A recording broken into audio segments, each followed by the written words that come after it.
Hello beautiful people, welcome back to my channel Sudarshana Reddy. నేను అర్చన. అందరు ఎట్లూరు మంచిగా, మేము కూడా మంచిగా ఉన్నాం. మరొక ఇంట్రెస్టింగ్ బ్లాగ్తో నేనైతే మళ్ళీ ముందుకు వచ్చేసిన. మీరు కన్నా ఛానల్ చూడడం ఇదే ఫస్ట్ టైం అయితే ప్లీజ్ లైక్ చేయండి, షేర్ చేయండి, సబ్స్క్రైబ్ చేయడం మాత్రం అస్సలు మర్చిపోకండి.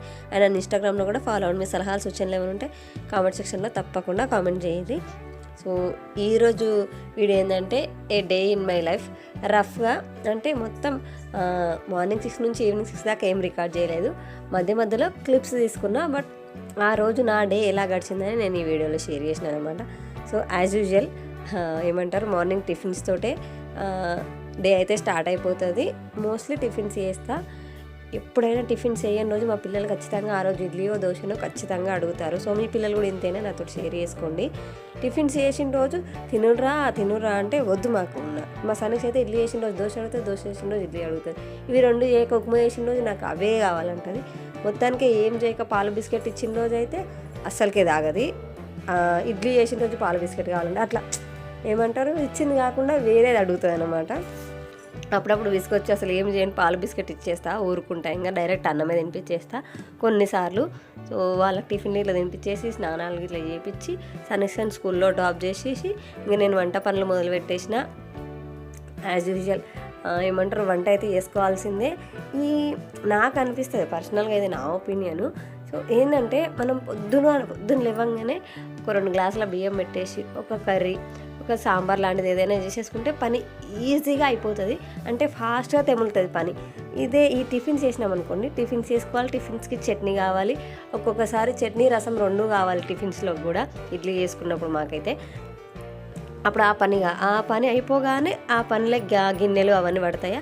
ఆ గిన్నెలకి ఇట్లా కడిగేసుకున్న తర్వాత పిల్లలకు స్నానాలు, స్కూల్లో దింపడం, ఈ పని, పూజ ఇవన్నీ అయిపోయేలోపు మళ్ళీ లంచ్ టైం అయితేనే ఉంటుంది. లంచ్కి ప్రిపేర్ చేసేసుకోవాలి. కూరగాయలు కట్ చేసుకోవడం దీనికే సగం టైం పోతుంది. అందుకని నేను ముందు రోజు కట్ చేసుకుంటే అది వేరే విషయం. బట్ స్టిల్ ఒక్కొక్కసారి మర్చిపోయినాం అనుకోండి, ఆ రోజే కట్ చేసుకోవాల్సి వస్తే ఫుల్ హడావిడి అవుతుంది, హెడేక్ వస్తుంటుంది. పిల్లలు అస్సలు చేయనియరు. ముఖ్యంగా చిన్న పాప ఏవైనా కట్ చేస్తుంటే ఆ కూరగాయలు తీసుకో, తను చాకే కావాలంటే తనకు, చాకుని ఏమంటారు, కత్తి, అదే కావాలంటది తనకు. అట్లాంటప్పుడు నిలబడి కట్ చేయాల్సి వస్తుంది. ఒక్కొక్కసారి పోపేసి కూర వండుతున్నప్పుడు కూరగాయలు కట్ చేసిన రోజులు కూడా ఉన్నాయి.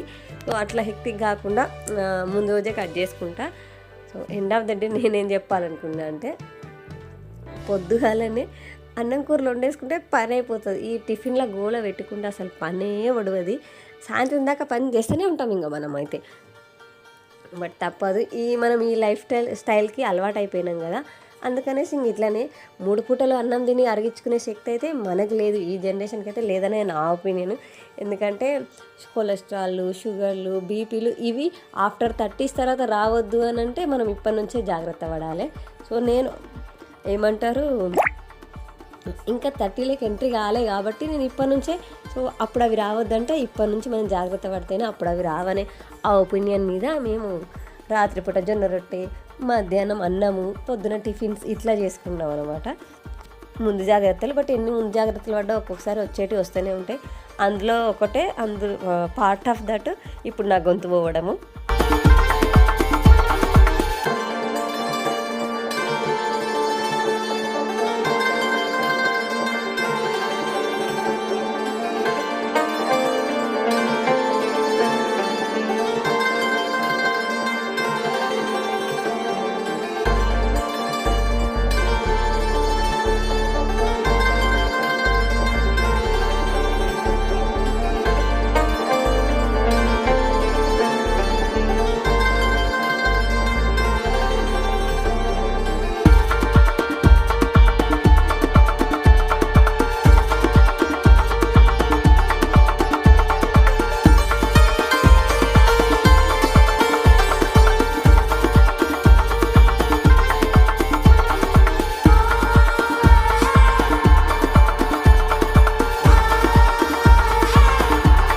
మీలో ఎంతమందికి వంట అయిపోయిన తర్వాత స్టవ్ కడుక్కోవడం ఇష్టం, నాతో షేర్ చేసుకోండి. నేనైతే రాత్రిపూట ఏం కర్రీస్, వంటలు, సాయంత్రం ఏమి స్నాక్స్ చేయను అనుకున్నప్పుడు మాత్రమే మధ్యాహ్నం లంచ్, వంట అంతా కంప్లీట్ అయిపోయిన తర్వాత స్టవ్ కడిగేసుకుంటా. లేదు రాత్రి కూడా ఏమైనా చేసుకోవాలనుకుంటే కడగను. రాత్రి కూడా వంట కంప్లీట్ అయిపోయిన తర్వాత అప్పుడు స్టవ్ కడిగేసుకుంటా. లేదంటే మళ్ళీ 3-4 సార్లు కడగాల్సి వస్తుంది. ఎన్నిసార్లు వంట చేస్తే అన్నిసార్లు కడగాల్సి వస్తుంది. అండ్ స్టవ్ ఇట్లా కడిగేసుకున్న తర్వాత మా సన్నిక్షకి ఫ్రాక్ కుడదామనేసి కట్ చేసి ఆ రోజైతే స్టార్ట్ చేసిన. మరి ఎప్పుడు కంప్లీట్ అవుతుందో తెలియదు. ఒక హాఫ్ అన్ అవర్ చిన్నపాప వండుకుంది అండ్ పని కూడా ఏం లేదు, ఫ్రీగా ఉన్నా కదా అనేసి నేనైతే స్టార్ట్ చేసిన. కొన్నిసార్లు స్టార్ట్ చేసిన రోజే కంప్లీట్ అయిపోతుంది, బట్ కొన్నిసార్లు తను లేస్తుంది ఒక 10 minutes మాత్రమే న్యాప్ వేసి లేస్తుంది. అట్లాంటప్పుడు అస్సలు కంప్లీట్ కాదు. సో ఆ రోజు కూడా కొంచెం సేపు వండుకొని లేచింది. అండ్ ఆ రోజు మా ఓనర్ ఆంటీ వాళ్ళు ఎల్లమ్మ చాకలు పెడతారనమాట.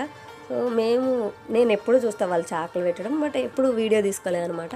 సో ఆంటీని అడిగిన ఈసారి వీడియో తీసుకుంటా అనేసి. సో తీసుకోమ్మా అని చెప్పింది. ఆంటీ వాళ్ళు ఏంటంటే గౌడ్స్ అనమాట, వాళ్ళు ఎల్లమ్మ చాకలు పెట్టుకుంటారు. మరి గౌడ్స్ పెట్టుకుంటారు, అందరు పెట్టుకుంటారు అంటే నాకైతే తెలీదు. అంటే అసలు నాకు ఐడియా లేదు ఎవరు పెట్టుకుంటారని. గౌడ్స్ పెట్టుకుంటారని నాకు తెలుసు, ఎందుకంటే మా వందనక్క వాళ్ళు పెడతారు కాబట్టి. అండ్ ఊర్లలో ఏంటంటే ఎల్లమ్మ గుడి ఉంటుంది కదా, ఆ గుడి కాడికి అందరు కులపోళ్ళు అందరూ పోయి ఆడ గుడాలు పోసి అమ్మవారికి అన్నే వంట చేసుకొని తినేసి వస్తారన్నట్టు అట్లా పెద్దగా. సో సిటీలో కాబట్టి వీళ్ళు ఇట్లా చేసుకుంటారు అన్నట్టు. వీళ్ళు ఒకవేళ మన కమ్యూనిటీలో మన వాళ్ళందరూ ఉండుంటే అందరు కలిసి చేసుకునే వాళ్ళు కావచ్చు టెంపుల్కి వెళ్ళి. బట్ ఇక్కడ ఆంటీ వాళ్ళు ఒక్కలే ఉన్నారు కాబట్టి ఆంటీ చేసేస్తుంది అన్నట్టు. ఏం లేదు, గుడాలు ఉంటాయి కదా, గుడాలు అంటే ఏమంటారు, శనగలు, ఉలువలు, పెసర్లు, ఒక 5 రకాల పేర్లు చెప్పింది అంటే నాకు పేర్లు కూడా గుర్తుకు రావట్లేదు. బబ్బర్లు, ఇట్లా 5 రకాల పప్పులు కలిపి ఒక దగ్గర ఉడకబెట్టి చప్పటి గుడాలు వేస్తారంట. గుడాలు అట్లనే కుడుములు కూడా, ఇవన్నీ ఆవిరి కుడుములు అనమాట. ఇవి చేసి ఇప్పుడు మొన్న పున్నం పోయింది కదా, పున్నం నుంచి అమావాస్యలోపు అంటే శివరాత్రికి వచ్చే అమావాస్యలోపు అంటే రేపు అమావాస్య అన్నదాకా కూడా ఇట్లా ఎల్లమ్మ చాకలు పోస్తారు అన్నట్టు. మళ్ళీ ఈ చాకలో కూడా బెల్లం నీళ్ళు, కొబ్బరి నీళ్ళు, కళ్ళు, పెరుగు, పాలు ఇట్లా పంచామృతాలలాగా కలిపి చాక పోస్తారు అన్నట్టు. వీటిని ఎల్లమ్మ చాకలు అంటారు. అట్లా ఉడకబెట్టిన ఆ గుడాలు, ఈ చాక, కుడుములు ఇవన్నీ మెయిన్ డోర్ ఫస్ట్ సింహద్వారం దగ్గర అటు సైడ్ ఇటు సైడ్, ఆ కడప లక్ష్మీదేవి కాబట్టి అటు సైడ్ ఇటు సైడ్ అక్కడ పోసి, అండ్ మెయిన్ గేట్ ఉంటుంది కదా ఆ గేట్ దగ్గర కూడా ఏమంటారు, ఇంతకుముందు అయితే గుంజలు ఉంటుండే కదా, ఇంటి ముందర గుంజలు కానీ ఈ మన మొగురాలు అంటారు తెలుసా, మొగురాలకు కూడా పెడుతుండేనంట. ఇంతకుముందు పాతిళ్ళు ఉన్నప్పుడు, పెంకుటిల్లు ఉన్నప్పుడు అట్లా పెడుతుండే. సో ఇప్పుడు అట్లాంటి ఇల్లు లేవు కాబట్టి ఉన్న ఈ పిల్లర్స్లే అట్లా అవి అనుకొని గుంజలు అనుకొని వాటి దగ్గర ఈ గుడాలు, కుడుములు ఇవన్నీ పెట్టి అమ్మవారికి చాక పోసి హారతి ఇచ్చారు అన్నట్టు. సో అమ్మవారికి ఎల్లమ్మ చాకలు వేయడం అయితే కంప్లీట్ అయిపోయింది. ఆ రోజు ఆంటీ పోసింది అన్నట్టు ఎల్లమ్మ చాకలు, ఎల్లమ్మ గుడాలు. ఆ రోజు ఈవినింగే నేనైతే ఎప్పటి నుంచి అనుకున్నాను, లాస్ట్ ఒక 15-20 days నుంచి అనుకున్నా కావచ్చు, ఆలుతోటి కట్లెట్ చేద్దాము, చిన్న పాపకు చేసి పెడదాము, హెల్దీ అండ్ వెయిట్ గెయిన్ కూడా అవుతారు దీంతో అని తెలుసుకొని నేను చేద్దాం అనుకున్నా. బట్ అస్సలు వీలవ్వట్లేదు. వీలైనప్పుడు నా దగ్గర ఆలు ఉంటే క్యారెట్ ఉండట్లేదు, క్యారెట్ ఉంటే ఆలు ఉండట్లేదు. అందుకనేసి ఇంకా ఆలు క్యారెట్ 2 ఉన్నాయి. అట్లనే పిల్లల్ని పట్టుకోవడానికి 6 ఉన్నారు అన్నట్టుగా నేనైతే ఇంకా స్టార్ట్ చేసిన ఆలు కట్లెట్ చేయడం. చాలా సింపుల్. ఆలుగడ్డలు, క్యారెట్ ఉడికిచ్చేసుకొని వాటిని మనం గ్రేటర్తో చేసుకుంటే ఏంటంటే మనం కొబ్బరి గీర ఉంటుంది కదా దాంతో మంచిగా తురుముకుంటే ఏంటంటే మంచిగా సాఫ్ట్గా అయితే పిల్లలకి ఎక్కడ గడ్డలాగా తలగకుండా ఉంటుంది తింటుంటే. దాంట్లో ఉప్పు కారాలు పిల్లల టేస్ట్ తగ్గట్టు కొద్దిగా వేసుకుని అట్లా కొంచెం ఉప్మా ఉంటుంది కదా అది కొద్దిగా, అండ్ కొంచెం బియ్యం పిండి ఒక టేబుల్ స్పూన్ అనుకోండి అంత వేసేసుకొని వాటిని చిన్నగా మంచిగా వాటిని ఒత్తుతే మనం మంచిగా పిండిలాగా వస్తుంది. అది మన చపాతీ పిండిలాగా అయిపోయింది. ఇంకా కొంచెం సాఫ్ట్గా ఉంది. కట్లెట్ లాగా చేసుకొని మంచిగా రౌండ్గా కట్లెట్ లాగా చేసుకొని వాటిని షాలో ఫ్రై చేసుకోవచ్చు, డీప్ ఫ్రై చేసుకోవచ్చు, మన ఇష్టము. కాకపోతే కొంచెము బియ్యం పిండి కొద్దిగా తక్కువ వేయండి. నేను కొంచెం ఎక్కువ వేసినట్టున్నా, అంతే కొంచెం బియ్యం పిండి లాగా అనిపించింది. బట్ మీరు మాత్రం కొద్దిగా బియ్యం పిండి తక్కువ వేసుకోండి, లైట్గా టీ స్పూన్ అంతా వేసుకోండి, మరి టేబుల్ స్పూన్ అంతా వేసుకోకండి. సో ఆనియన్స్ మన ఇష్టం, ఎన్ని కూరగాయలు కావాలంటే అన్నీ వేసుకోవచ్చు. ఉడికించిన బఠానీ కూడా వేసేసుకోవచ్చు మనం, బాగుంటాయి. చాలా ఫ్రై చేసిన మేము సాస్లో అద్దుకొని తిన్నాము. అసలు సూపర్గా వచ్చింది టేస్ట్ అయితే. మా పిల్లలు అయితే ఇంకా కావాలన్నారు. అయిపోయినాయి అని చెప్పినా కూడా అస్సలు వినలేదు. మా సనీక్ష అండ్ చిన్న పాప ఇద్దరు కొట్లాడిరు. సో ఈసారి మళ్ళీ వారం చేస్తాలే బిడ్డ అని చెప్పినా కానీ అస్సలు వినలేదు వాళ్ళు అయితే. సో మంచిగా కుదిరినాయి కట్లెట్లు అయితే.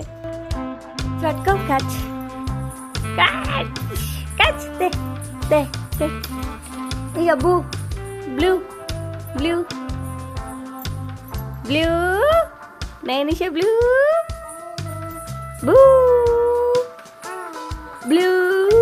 దా దా దా దా ఇగో నైనిషా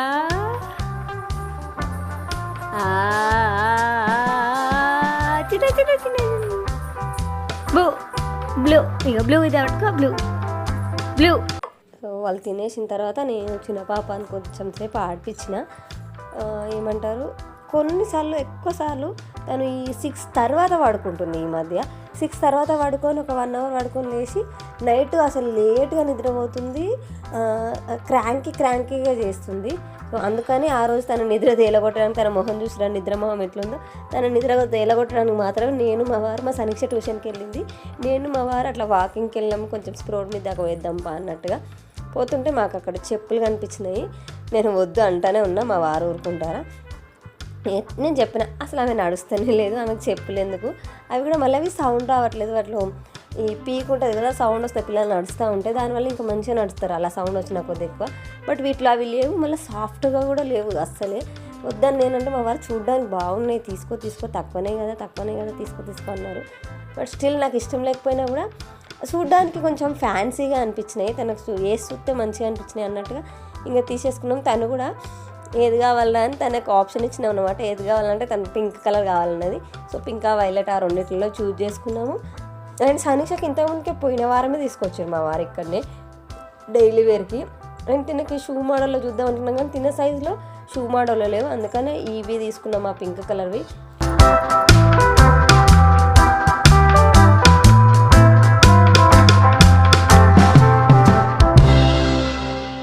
అట్లనే పూజ పువ్వులు తీసుకొని ఇంకా వచ్చేటప్పుడు బయట పోయినాక నేను ఊరుకుంటాను చెప్పండి, నాకు గప్చుప్ కావాల్సిందే.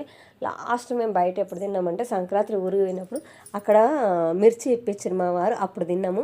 నెల అయిపోతుంది అనుకుంటా దాదాపు. మళ్ళీ ఇప్పుడే అది కూడా గప్చుప్ బయట తినడము. So once in a while తింటాం అంతే, ఎప్పుడో ఒకసారి. అస్సలు మా వారు బయట ఫుడ్ అంటే అస్సలు ప్రిఫర్ చేయరు. నేను మనం ఇంత జాగ్రత్తగా తింటాం కాబట్టి ఎన్ని హెల్త్ ఇష్యూస్ వస్తున్నాయి చూడండి. నా గొంతు అయితే ఇంకా కూడా సెట్ అవుతుందంటే ఇవి చిన్నవి వస్తున్నాయి, పెద్దవి వస్తలేవు కావచ్చు, మనం ఇంత జాగ్రత్త పడడం వల్లనే అంటారు ఆయన. సో అట్లా గప్చుప్ తినేసి అండ్ ఇంటికి వచ్చిన తర్వాత కొత్త చెప్పులు వేయాల్సిందే కదా మా చిన్న పాపకి, వేసినాం అనమాట. తను ఎంత ఎగ్జైట్ అవుతుందంటే అసలు ఈ చెప్పులు వేసిన తర్వాత తన నడకనే చేంజ్ అయిపోయింది. మొత్తము వీ షేప్లో నడుస్తుంది తను నడవడమే. ఇటొక కాలు అటొక కాలు వేసి వీ షేప్లో నడుస్తుంది. మన చెప్పులు లేవడమే అసలు దీనికి కారణమైంది. అట్లా నడుస్తుంది, తన నడక స్టైలే మారిపోయింది. ఇంతకుముందు మంచిగా నడుస్తుండే, ఇప్పుడు చేతులు ఇట్లా పెట్టి నడుస్తుందని చెప్తున్నాం మా వారికి. అసలు నేను ఏదైనా వీడియోలో ఇంక్లూడ్ చేస్తా, వెరైటీగా నడుస్తుంది తనైతే, నవ్వొస్తుంది తను నడక వస్తే. బట్ ఆ రోజైతే భయపడింది కొంచెం సేపు చెప్పులు వేసుకొని నడవాలంటే. సో ఇది ఈ వీడియో ముచ్చట అన్నట్టు. మళ్ళీ వీడియోలో మళ్ళీ కలుసుకుందాము. అప్పటిదాకా చూస్తూనే ఉండరు సుధార్చన రెడ్డి, నేను Archana. Thank you for watching this video till the end. Bye.